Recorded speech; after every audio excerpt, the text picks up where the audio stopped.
వ్యాపారం చేసేదానికి డబ్బు అవసరం లేదు.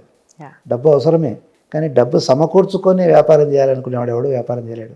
Correct. సో మీరు ఏ వ్యాపారం చేయాలనుకుంటారో, వ్యాపారం అనేది రెండే రకాలు ఈ ప్రపంచంలో. ఒకటి ప్రోడక్ట్, రెండు సర్వీస్. అవును. మీరు సర్వీస్ ఇస్తారా, ప్రోడక్ట్ డెవలప్మెంట్ చేస్తారా అనేది డిసైడ్ చేసుకోవాలి. ప్రోడక్ట్ డెవలప్ చేస్తామనుకున్నప్పుడు ఆ ప్రోడక్ట్ మీద మీరు ఫోకస్ చేయాలి. What is your product? So what is the USP? What is the differentiating factor from others? How you are going to position your product differently from the existing lot? అలానే service ఉందనుకోండి, what is the service that you want to give?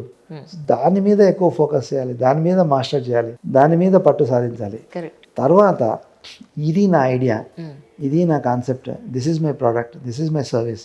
So నేను I'm going to project this as a different thing అని చెప్పేసి 100 మందికి వెళ్తే, భారతదేశంలో డబ్బు మూలిగేటోళ్ళు, ఇనపెట్టెల్లో అకౌంట్స్లో ఉన్నవాళ్ళు వందల వేల మంది, లక్షల కోట్ల మంది ఉన్నారు. సో వాళ్ళందరికీ డబ్బుతో ఏం చేయాలనో తెలియదు. సరైన వాడు ఐడియాతో వచ్చి, ఈ ఐడియా నా దగ్గర ఉంది, నేను I will make it clickable, I will make it workable అని అంటే డబ్బు పెట్టేవాళ్ళు కోకొల్లలు ఉన్నారు. So that is the last attempt that you need to do.